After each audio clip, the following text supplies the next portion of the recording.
الحمد لله رب العالمين نحمده ونستعينه ونستغفره ونستهديه ونتوب إليه ونعوذ بالله من شرور أنفسنا ومن سيئات أعمالنا من يهده الله فلا مضل له ومن يضلل فلا هادي له أشهد أن لا إله إلا الله وحده لا شريك له وأشهد أن محمدا عبده ورسوله اللهم صل وسلم وبارك على نبينا محمد وعلى آله وصحبه وسلم تسليما كثيرا أما بعد. Hadirin hadirat jamaah Masjid Taqwa, semoga kita senantiasa mendapatkan rahmat daripada Allah Subhanahu wa taala. Alhamdulillah, kita bersyukur kehadirat Allah Subhanahu wa taala atas segala kenikmatan yang Allah berikan kepada kita sekalian, sehingga pada kesempatan pengajian malam hari ini kita bisa hadir di majlis ilmu, majlis yang mulia, majlis yang dimuliakan oleh Allah Subhanahu wa taala, majlis yang dihadiri oleh beribu-ribu malaikat yang mendoakan orang-orang yang sedang duduk di majlis ilmu ini. Sudah barang tentu kita mengetahui para malaikat adalah makhluk Allah Subhanahu wa taala yang dimuliakan oleh Allah, yang mereka tidak pernah bermaksiat kepada Allah Subhanahu wa taala, tidak pernah durhaka kepada Allah. Mereka diciptakan oleh Allah Subhanahu wa taala hanya melaksanakan apa yang diperintahkan oleh Allah Subhanahu wa taala, sehingga doa-doa daripada para malaikat itu langsung dikabulkan oleh Allah Subhanahu wa taala. Oleh karena itu, tentunya kita harus terus bersemangat untuk menghadiri majelis ilmu seperti ini, dan kita memohon juga kepada Allah Subhanahu wa taala, mudah-mudahan ilmu yang kita pelajari ini menjadi ilmu yang bermanfaat, yang bisa kita wujudkan dalam bentuk amal nyata dalam keseharian kita. Jamaah sekalian yang dirahmati Allah Subhanahu wa taala, kita masih membahas tentang macam syirik, di mana syirik ini adalah merupakan lawan daripada tauhid. Sementara kita diperintahkan oleh Allah Subhanahu wa taala untuk mentauhidkan Allah Subhanahu wa taala, baik itu tauhid rububiyah ataupun tauhid uluhiyah, termasuk juga tauhid asma was sifat. Dan kita membahas tentang tauhid tentang asyirk, yaitu asyirk fil khawf, syirik di dalam takut. Sebagai orang yang beriman, sudah barang tentu tidak boleh ada rasa takut di dalam hatinya, kecuali rasa takutnya itu hanya kepada Allah Subhanahu wa taala. Sebagaimana Allah Subhanahu wa taala menyatakan di dalam Al-Qur'an bahwa orang-orang yang memakmurkan masjid-masjid Allah Subhanahu wa taala hanyalah orang yang beriman kepada Allah, beriman kepada kehidupan akhirat. Dia menegakkan salat, mengeluarkan zakat, dan tidak ada yang ditakuti kecuali hanya Allah Subhanahu wa taala. Mereka itulah orang-orang yang mendapatkan hidayah daripada Allah Subhanahu wa taala. Kemudian sebagaimana yang kita jelaskan pada pertemuan yang lalu, bahwa seorang yang beriman berjalan menuju Allah Subhanahu wa taala harus ada rasa takut dan juga harus ada rasa harap. Ada al-khauf, ada ar-raja.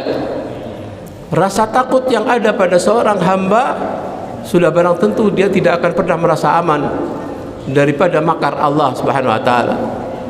Orang yang takut tidak akan pernah merasa aman daripada mendapatkan azab daripada Allah Subhanahu wa taala. Karena orang yang berpaling daripada peringatan Allah Subhanahu wa taala, mereka terancam untuk mendapatkan hukuman dari Allah. Mereka terancam untuk mendapatkan azab daripada Allah Subhanahu wa taala, kecuali mereka bertaubat. Kecuali mereka bertaubat kepada Allah Subhanahu wa taala. itu orang yang takut tidak pernah merasa aman. Sehingga dengan adanya perasaan seperti itu, dia akan terus mendekat kepada Allah Subhanahu wa taala dengan ibadah, mendekat kepada Allah Subhanahu wa taala dengan banyak zikir, mendekat kepada Allah dengan baca Quran, mendekat kepada Allah dengan terus datang ke masjid untuk melakukan salat berjamaah pada setiap waktu, mendekat kepada Allah dengan menghadiri majlis-majlis ilmu seperti ini. Yang ini akan insyaallah mampu untuk merubah keadaan kita. Kalau sebelumnya kita berbuat syirik, dengan ilmu yang sudah kita pelajari dan dengan rahmat daripada Allah Subhanahu wa taala, kita akan menjadi orang yang meninggalkan kesyirikan dengan mentauhidkan Allah Subhanahu wa taala di dalam semua peribadahan yang kita lakukan. Begitu juga sebagai orang yang beriman, yang mentauhidkan Allah Subhanahu wa taala, harus ada roja, harus ada berharap. Sehingga dengan adanya harapan itu, dia akan terus melakukan amalan-amalan yang saleh. Dengan adanya harapan itu, dia akan terus bertobat kepada Allah Subhanahu wa taala. Tidak pernah ada rasa putus asa. Bagaimanapun banyaknya dosa yang telah kita lakukan, kita yakin bahwa Allah Subhanahu wa taala adalah zat yang maha menerima taubat daripada hamba-hambanya. Makanya Allah Subhanahu wa taala mengatakan di dalam Al-Qur'an, memerintahkan kepada Nabi kita Muhammad sallallahu alaihi wasallam, "Qul ya ibadiyalladzina asrafu ala anfusihim la taqnatu min rahmatillah innallaha yaghfirudz dzunuba jami'an innahu huwal ghafurur rahim." Di sana Allah Subhanahu wa taala berfirman dalam surat Az-Zumar 53, katakan hai Muhammad kepada manusia, wahai hamba-hambaku yang melampaui batas. Artinya orang-orang yang banyak melakukan perbuatan dosa. Rasulullah SAW diperintahkan oleh Allah Subhanahu wa taala kepada orang-orang yang melampaui batas terhadap diri mereka. Maksudnya melampaui batas adalah orang yang banyak melakukan perbuatan dosa dan maksiat. Apa yang diperintahkan oleh Allah Subhanahu wa taala kepada orang-orang yang banyak berbuat dosa dan maksiat itu? La taqnatu min rahmatillah. Jangan kalian merasa putus asa untuk mendapatkan rahmat daripada Allah Subhanahu wa taala. Orang yang berputus asa, dia meninggalkan untuk bertobat kepada Allah Subhanahu wa taala. Oleh karena itu Allah Subhanahu wa taala tegaskan, janganlah kalian merasa berputus asa daripada mendapatkan rahmat Allah Subhanahu wa taala. Innallaha yaghfirudz dzunuba jami'a. Karena sesungguhnya Allah Subhanahu wa taala mengampuni dosa-dosa semuanya. Ini Allah Subhanahu wa taala menyatakan di sini, kemudian disebutkan innahu huwal ghafurur rahim. Karena sesungguhnya Allah Subhanahu wa taala adalah zat yang maha pengampun dan zat yang maha penyayang. Oleh karena itu orang yang beriman tidak boleh berputus asa untuk mendapatkan rahmat daripada Allah Subhanahu wa taala. Dengan catatan sudah barang tentu kita harus terus bertaubat kepada Allah Subhanahu wa taala, terus memohon ampun kepada Allah, terus beristighfar kepada Allah Subhanahu wa taala. Kita sebagai manusia biasa yang tidak mungkin lepas daripada dosa, makanya kita harus terus beristighfar kepada Allah Subhanahu wa taala. Istaghfiru rabbakum.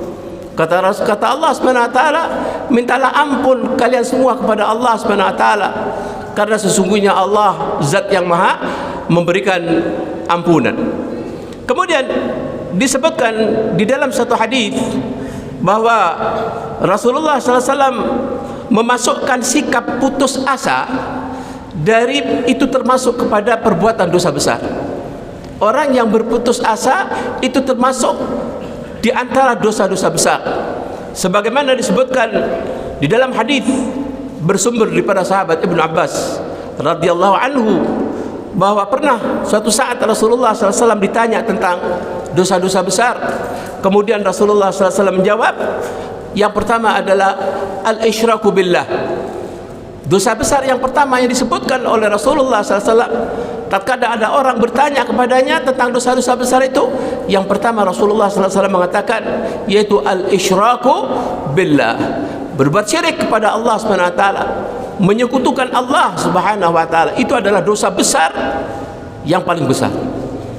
Seseorang apabila mati dalam keadaan melakukan perbuatan dosa besar yang paling besar ini, maka sudah barang tentu dia akan masuk ke dalam neraka dan tidak akan terlepas daripada neraka kekal selama-lamanya. Nah, karena Allah telah menyatakan, innallaha la yaghfir ayyushraka bihi. Sesungguhnya Allah SWT tidak akan memberikan ampunan kepada orang yang berbuat dosa, kecuali orang yang bertobat kepada Allah SWT. Kecuali bertobat kepada Allah. Kemudian Allah melanjutkan, wa yaghfiru ma duna dzalika liman yasha, dan Allah SWT akan mengampuni dosa-dosa selain daripada dosa syirik bagi siapa yang dikehendaki oleh Allah Subhanahu wa taala. Jadi syirik kepada Allah, menyekutukan Allah Subhanahu wa taala, ini adalah merupakan dosa besar yang paling besar. Yang pertama. Kemudian yang kedua, wal ya'su min rauhillah. Dosa besar yang kedua yang disebutkan oleh Rasulullah SAW, seseorang yang berputus asa daripada rahmat Allah Subhanahu wa taala. Sehingga orang yang berputus asa, dia tidak beramal, dia meninggalkan melakukan amalan soleh. Yang ada dia mengikuti keinginan hawa nafsunya, yang ada dia selalu bermaksiat kepada Allah, karena orang ini sudah berputus asa. Padahal Allah SWT mengandalkan, janganlah kamu berputus asa dari rahmat Allah. Allah adalah zat yang maha memberikan ampunan. Oleh karena itu hendaknya kita selalu meminta ampun kepada Allah SWT.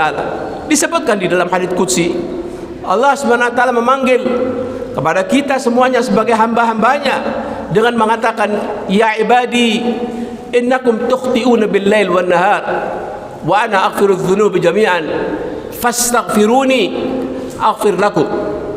Kita dipanggil oleh Allah Subhanahu wa taala sebagai hamba-hambanya, di mana Allah Subhanahu wa taala mengatakan, wahai hamba-hambaku, sesungguhnya kalian semua terus melakukan perbuatan dosa siang dan malam. Kita sebagai manusia biasa tidak lepas daripada dosa. Makanya Allah SWT mengatakan, innakum tukhti'una bil laili wan nahar. Kalian senantiasa melakukan perbuatan dosa siang dan malam. Kemudian Allah menetapkan, wa ana aghfiru dzunuba jami'an. Aku akan mengampuni dosa-dosa kalian semuanya. Syaratnya apa? Kemudian Allah melanjutkan, fastaghfiruni. Mintalah ampun kalian kepadaku. Perbanyaklah kalian beristighfar kepadaku, kata Allah SWT. Aghfir lakum. Niscaya aku akan ampuni dosa-dosa kalian. Oleh karena itu jangan lepas kita beristighfar kepada Allah Subhanahu wa taala. Innahu kana ghaffara, karena sesungguhnya Allah Subhanahu wa taala zat yang maha pengampun, yang maha mengampuni dosa-dosa. Oleh karena itu tidak boleh kita berputus asa dari rahmat Allah Subhanahu wa taala.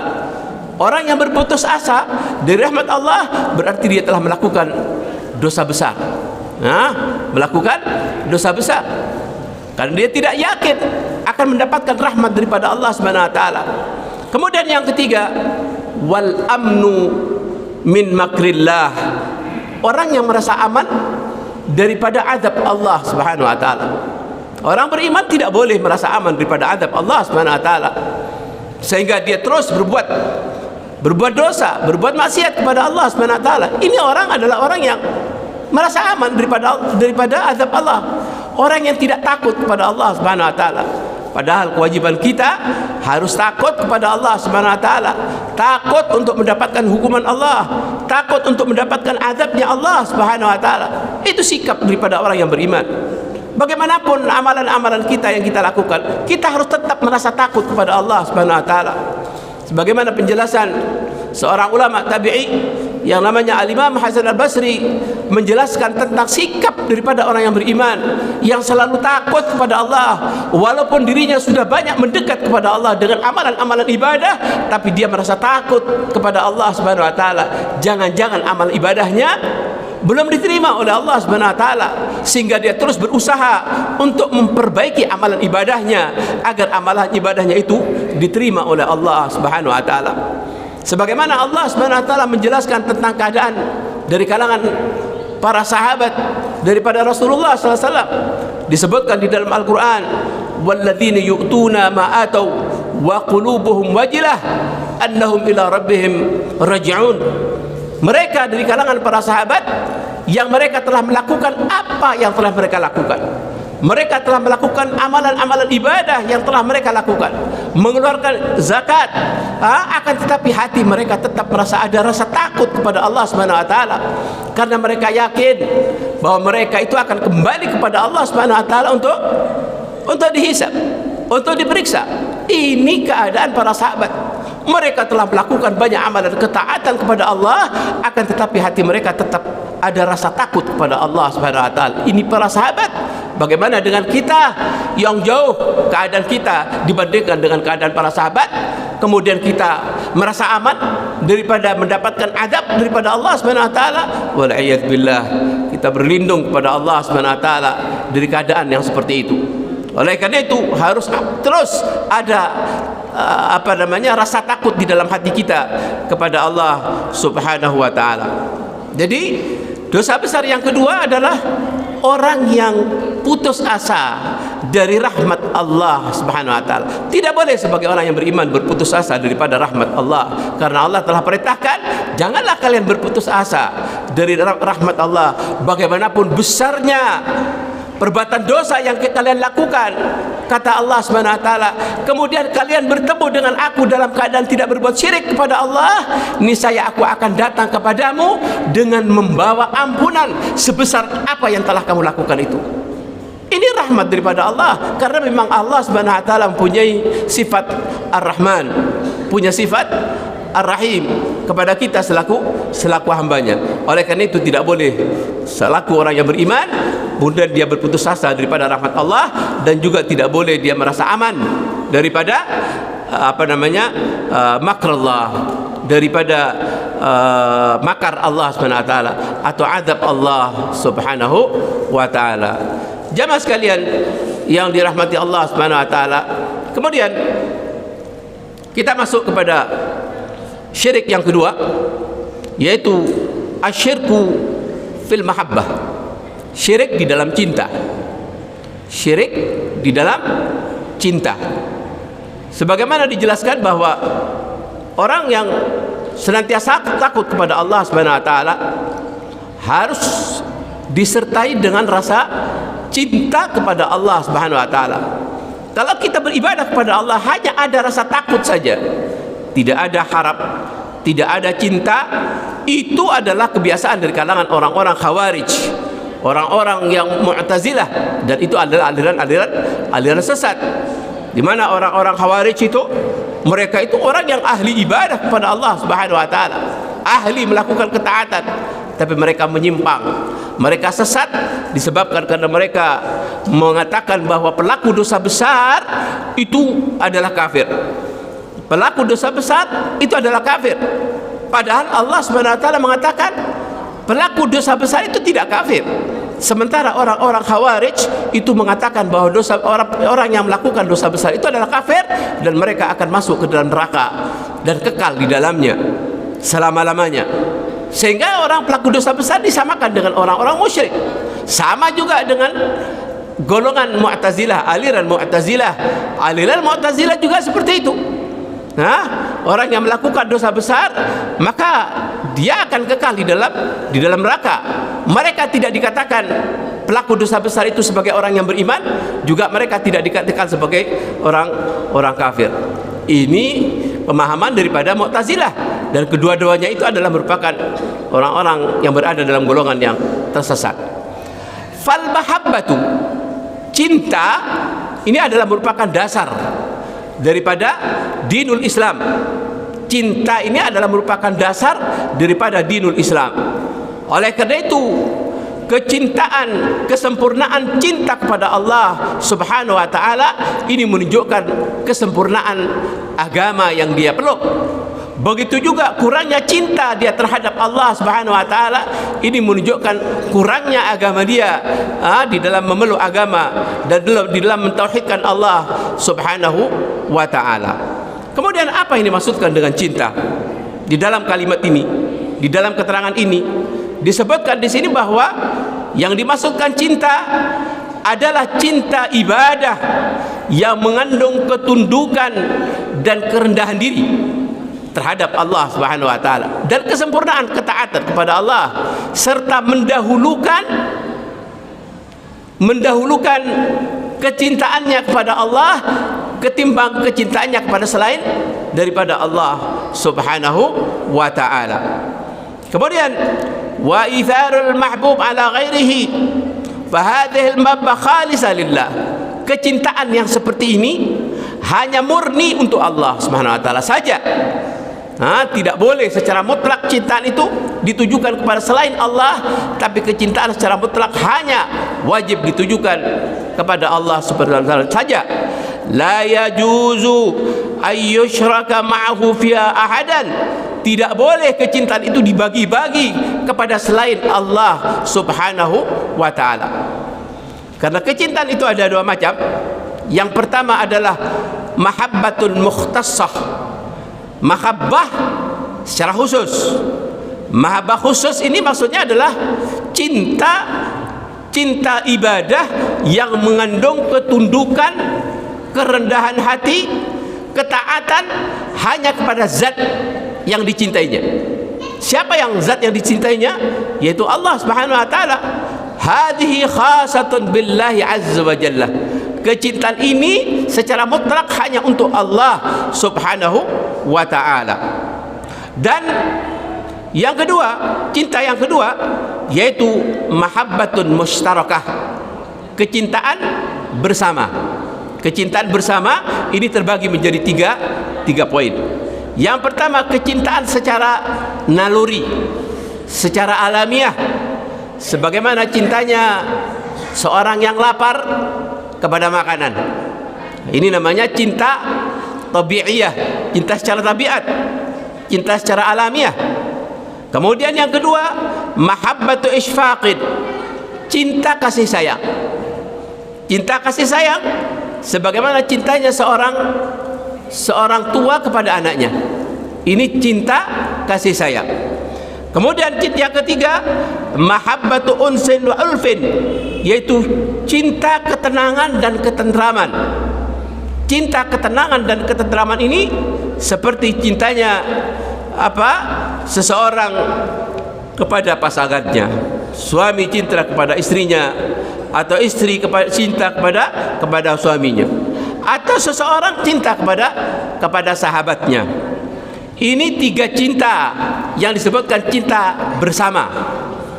Wa hadhil mahabbah bi aqsamiha thalathah, dan cinta yang kecintaan ketiga bentuk di atas itu tidak mengandung pengagungan dan perendahan diri. Beda dengan cinta kepada Allah Subhanahu wa ta'ala.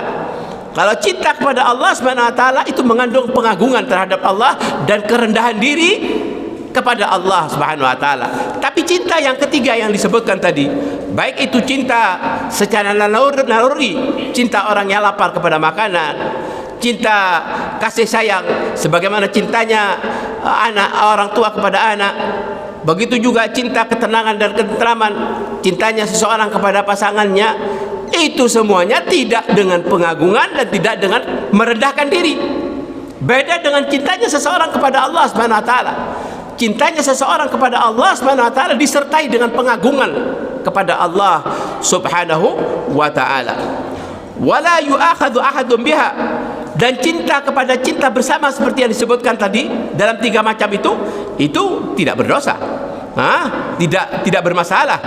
Wala tuzahimul mahabbah al-mukhtassah, dan tidak menyaingi kecintaan kepada Allah Subhanahu wa ta'ala.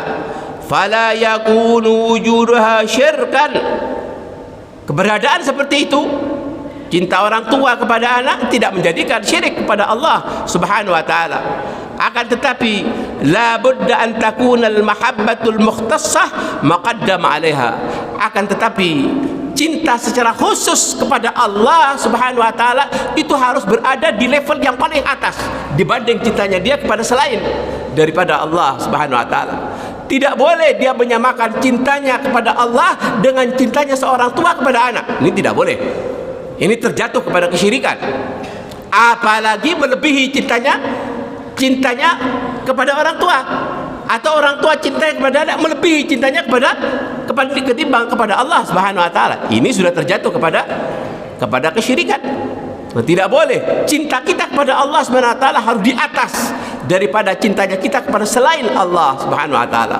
Seperti itulah yang disebutkan oleh Rasulullah sallallahu alaihi wasallam di dalam hadis yang diriwayatkan oleh muttafaq alaih, di mana Rasulullah sallallahu alaihi wasallam bersabda, "Thalathun man kunna fihi wajada bihinna halawatal iman." Ada 3 perkara yang apabila 3 perkara itu ada pada seseorang, maka dia akan merasakan manisnya iman. Yang pertama disebutkan oleh Rasulullah sallallahu alaihi wasallam, ayyakunallahu wa rasuluhu ahabba ilaihi mimma siwahuma. Hendaknya menjadikan Allah Subhanahu wa taala dan rasulnya lebih dia cintai daripada cintanya dia kepada selain daripada keduanya. Berarti cintanya seorang yang beriman kepada Allah harus berada di paling atas, dibandingkan dengan cintanya kepada selain Allah Subhanahu wa taala. Itu yang pertama, yaitu mencintai Allah dan rasulnya di atas daripada cintanya dia dari yang lainnya. Kemudian yang kedua, wa ayyuhibbal mar'a la yuhibbuhu illa lillah. Dan yaitu dia tidak mencintai seseorang kecuali cintanya dia kepada orang lain karena Allah Subhanahu wa taala, bukan karena yang lainnya, bukan karena dunia, bukan, tapi karena Allah Subhanahu wa taala. Yang ketiga, sehingga seseorang itu bisa merasakan manisnya iman. Yang ketiga, wa ayyakraha ayyauda ilal kufri kama yakrahu ayyughzafa finnar.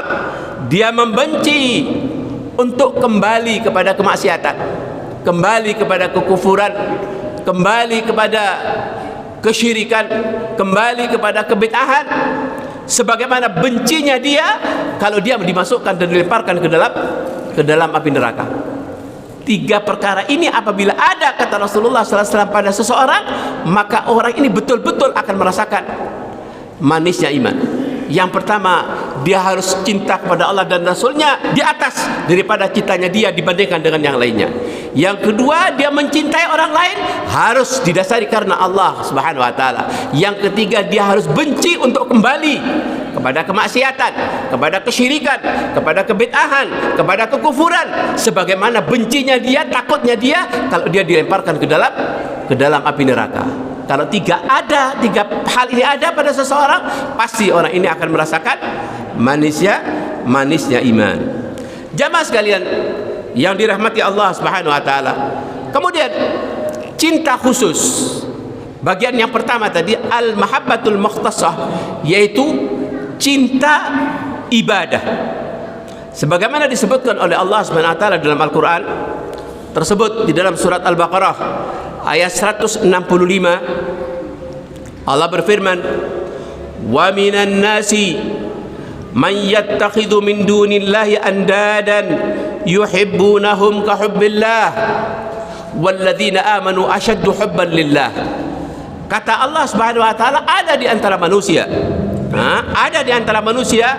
yang menjadikan sekutu-sekutu selain Allah Subhanahu wa taala, menjadikan tandingan selain Allah Subhanahu wa taala, di mana mereka itu mencintai sekutu-sekutu itu, mencintai tandingan-tandingan itu sebagaimana mereka mencintai Allah Subhanahu wa taala. Ini berarti mereka menyamakan mencintai tandingan-tandingan, mencintai sesembahan yang mereka sembah sama seperti mencintai Allah Subhanahu wa taala.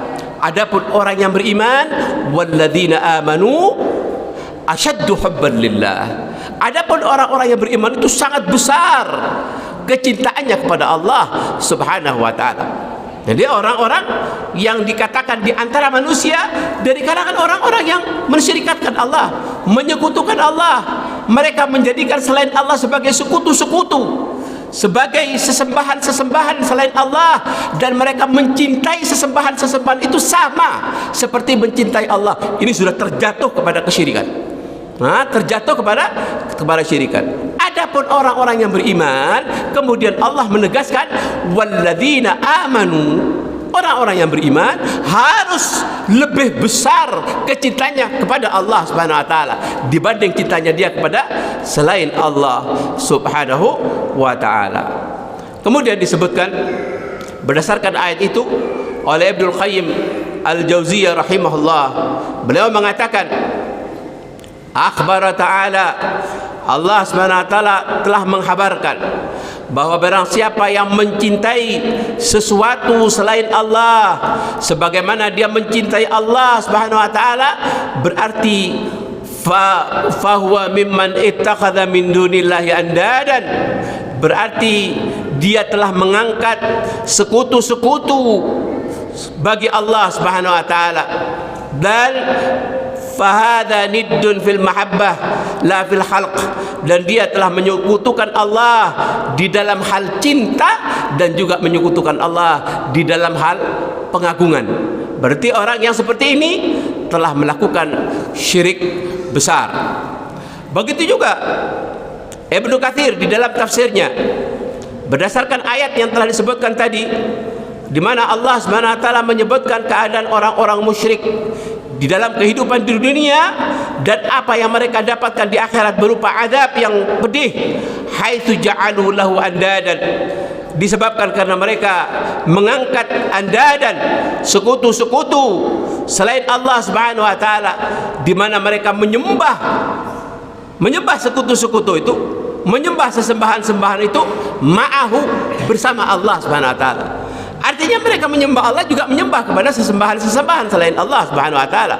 Wa yuhibbunahum ka hubbih, dan mereka juga mencintai sekutu-sekutu itu sama seperti mencintai Allah Subhanahu wa taala. Artinya mereka mencintai sesembahan-sembahan itu disertai dengan cinta pengagungan, cinta cinta pengagungan dan cinta perendahan kepada sesembahan-sesembahan selain Allah Subhanahu wa taala. Oleh karena itu, wa hadzal ladzi qalahu Ibnu Katsir rahimahullah huwa alladzi qarrarahu Syekhul Islam Ibnu Taimiyah. Apa yang telah ditetapkan, yang telah dijelaskan oleh Ibnu Katsir, itu juga ditetapkan oleh Syekhul Islam Ibnu Taimiyah.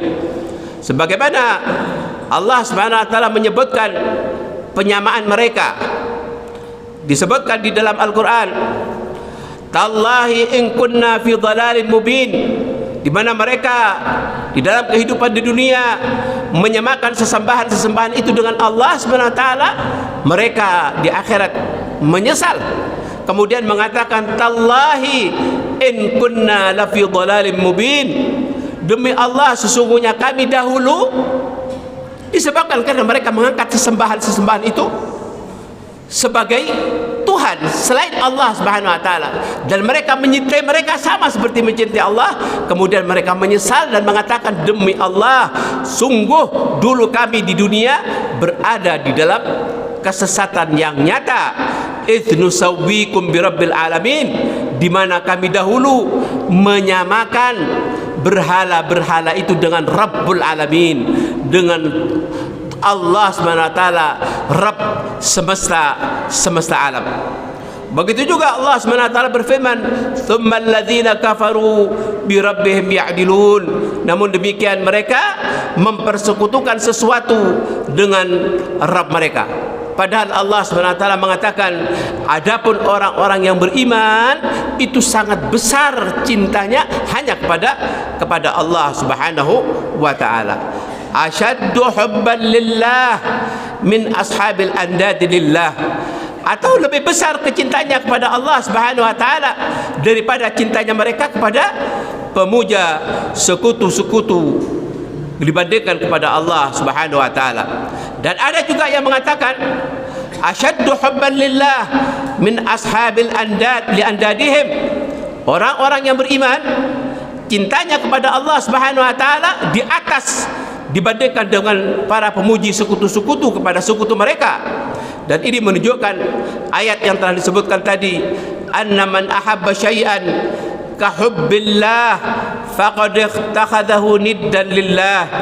Ini menunjukkan bahwa siapa yang mencintai sesuatu seperti mencintai Allah Subhanahu wa taala, berarti dia telah menjadikan sesuatu itu sebagai sekutu Allah Subhanahu wa taala.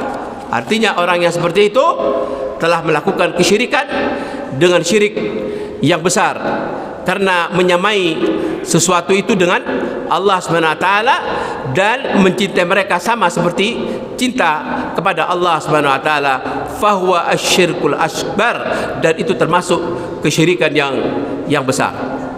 Kemudian jamaah sekalian yang dirahmati Allah SWT, jadi cinta Allah SWT ini adalah merupakan cinta ibadah yang wajib didahulukan atas kecintaan kepada selain Allah Subhanahu wa taala, yaitu cinta bersama sebagaimana cintanya aba, sebagaimana cintanya kepada orang tua, kepada anak, kepada pasangan, kepada harta.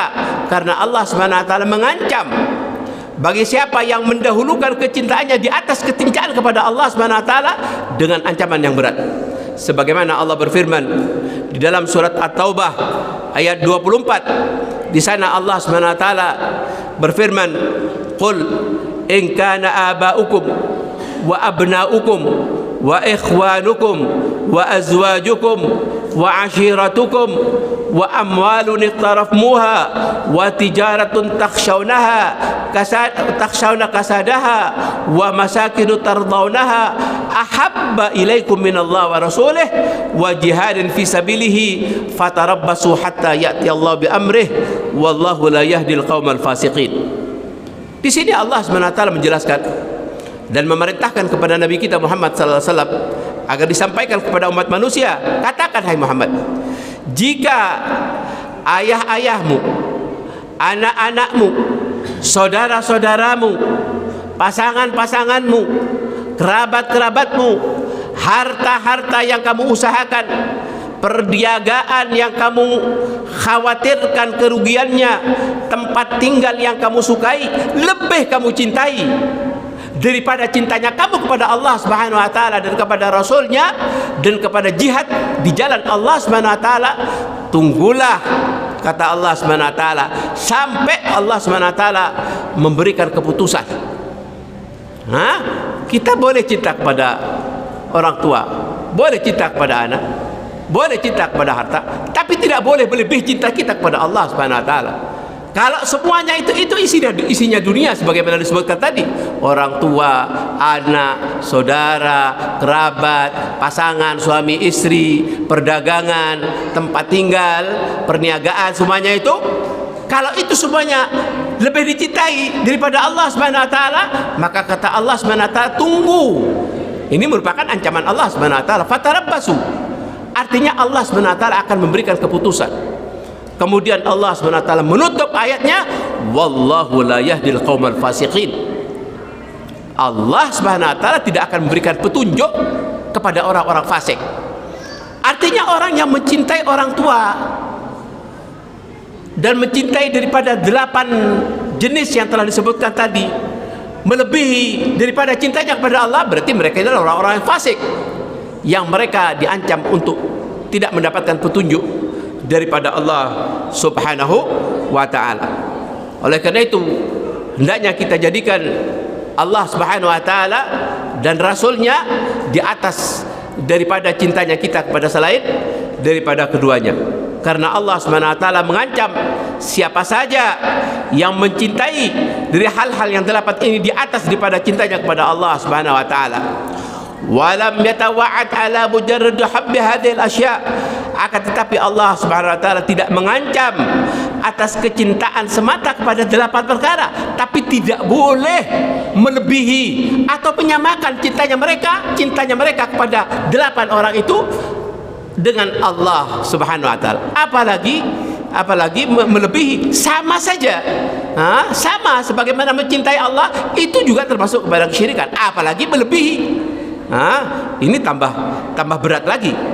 Oleh karena itu disebutkan di sini, boleh kita mencintai yang lainnya itu, karena itu adalah merupakan tabiat daripada manusia. Manusia cinta kepada orang tua, cinta kepada itu tabiat yang telah diberikan oleh Allah Subhanahu wa taala.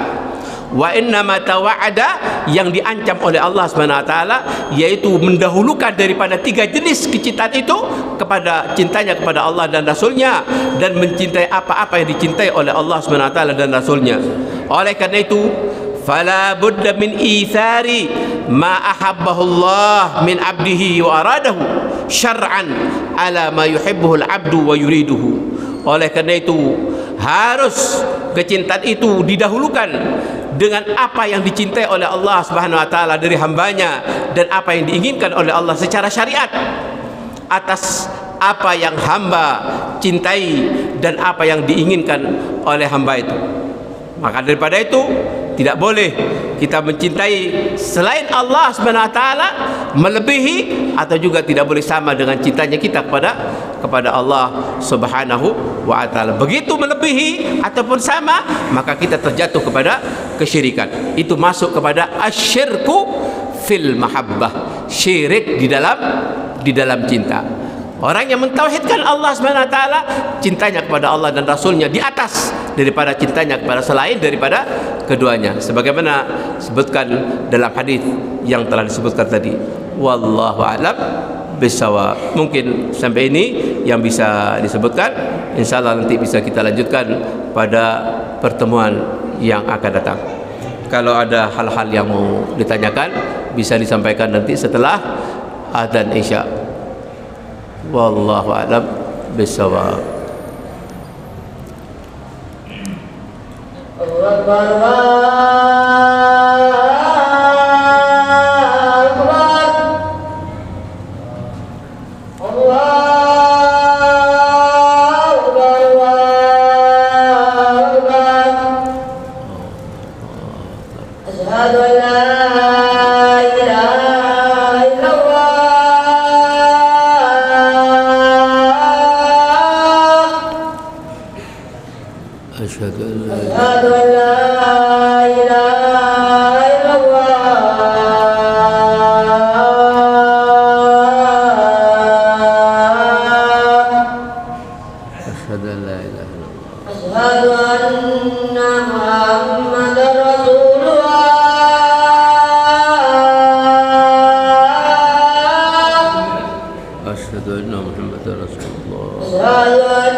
Jemaah sekalian yang dirahmati Allah Subhanahu wa taala, insyaallah pertemuan yang akan datang kita akan bahas tentang bahwa mencintai Allah Subhanahu wa taala itu memiliki tanda-tanda. Cinta kepada Allah itu memiliki tanda-tanda. Sehingga kita bisa mengukur apakah kita ini termasuk orang yang cinta kepada Allah atau tidak. Itu ada tanda-tandanya. Insyaallah akan dijelaskan pada pertemuan yang akan datang. Ini yang bisa disampaikan. Barangkali ada hal yang mau ditanyakan. Kalau bisa saya jawab, saya jawab. Tafadhal. Pakai mic, akhi. Dah ada mic kan? Dah pakai mic. Ada.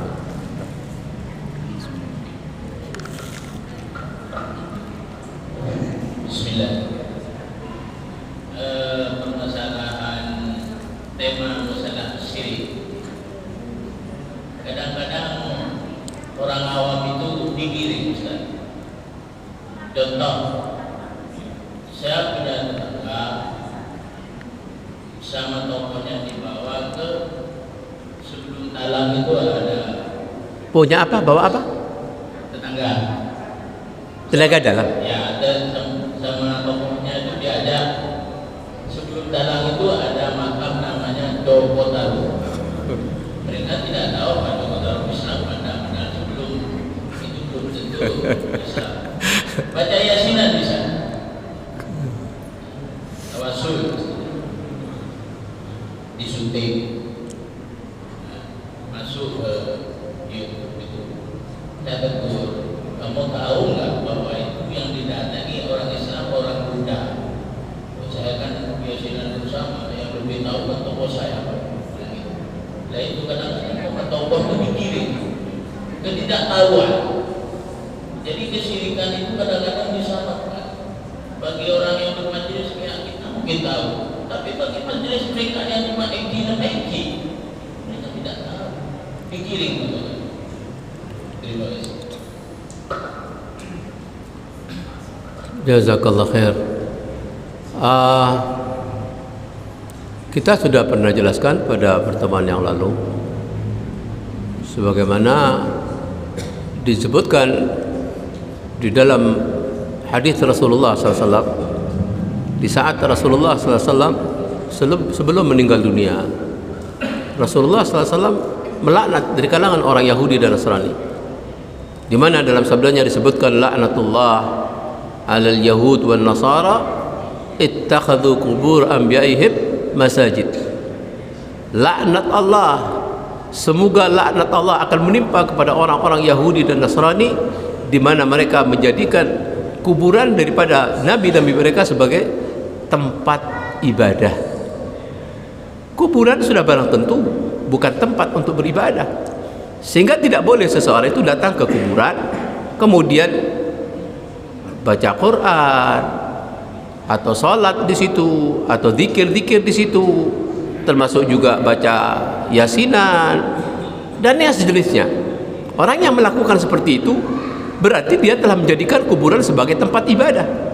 Sementara Rasulullah SAW melaknat dari kalangan orang Yahudi dan Nasrani yang mana mereka itu menjadikan kuburan daripada para anbiya mereka, para nabi mereka sebagai apa namanya, tempat sholat, tempat beribadah kepada Allah. Itu termasuk kepada kesyirikan, dan itu syirik besar. Ya, minta-minta kepada orang mati. Ya, termasuk juga orang yang bertawassul kepada orang-orang yang soleh. Itu juga tidak boleh. Sementara Allah SWT merintahkan kita, kalau kita meminta, mintalah kepada Allah SWT. Tidak boleh pakai tawassul dengan orang yang sudah mati. Yang boleh itu tawassul kepada orang yang masih hidup. Orang yang soleh yang masih hidup, kita minta untuk didoakan, boleh-boleh saja. Seperti itu.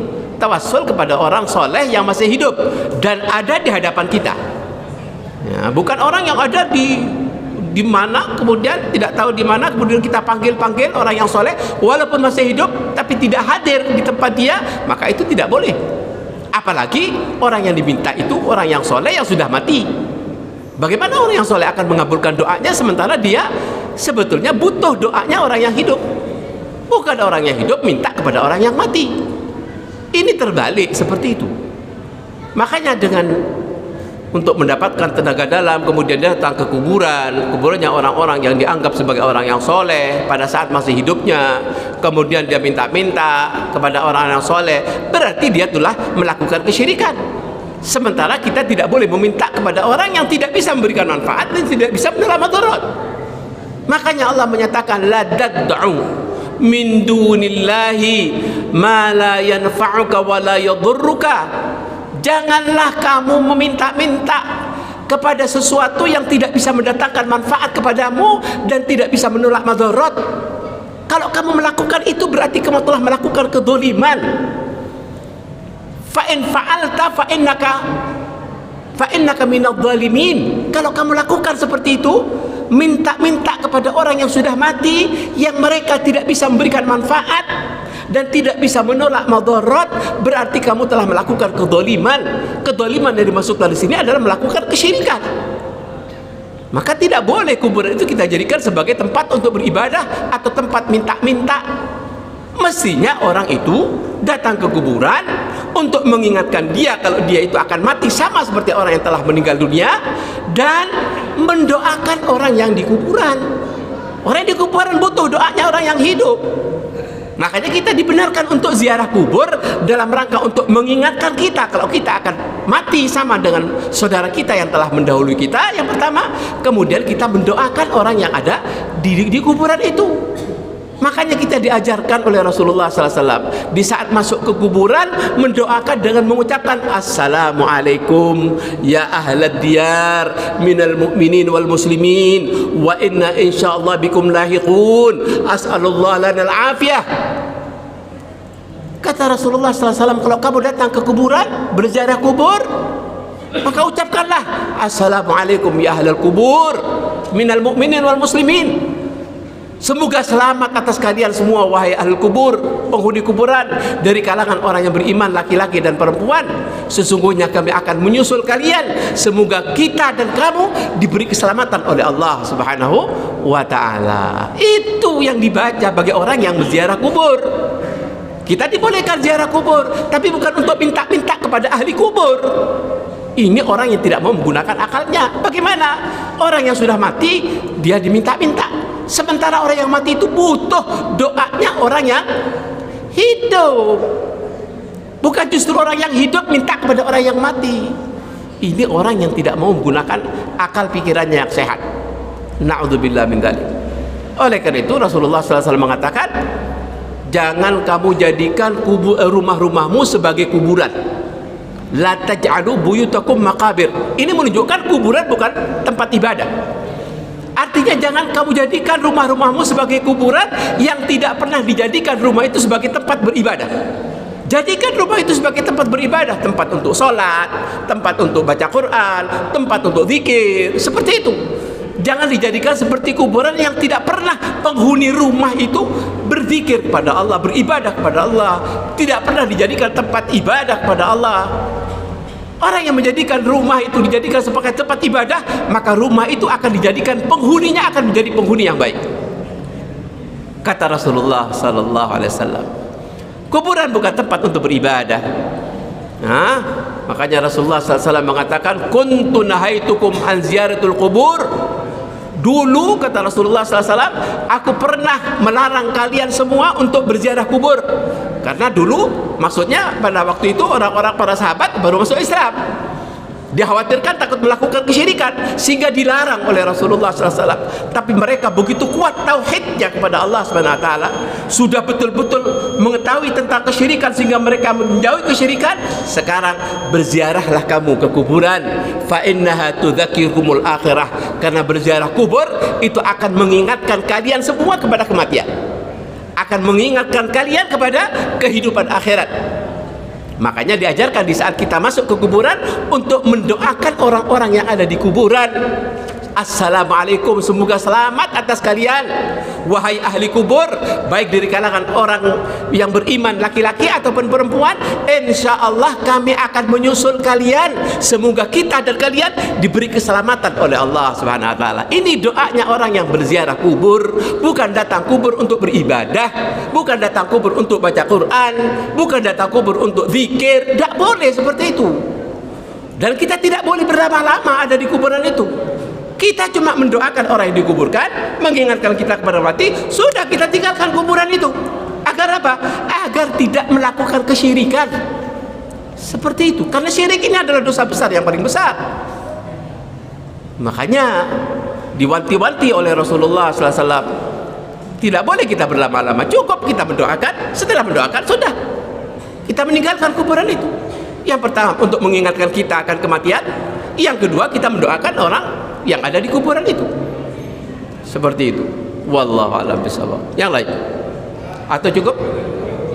Ini yang bisa disampaikan, semoga bermanfaat. Subhanakallahumma wa bihamdika asyhadu an la ilaha illa anta astaghfiruka wa atubu ilaik. Assalamualaikum warahmatullahi wabarakatuh.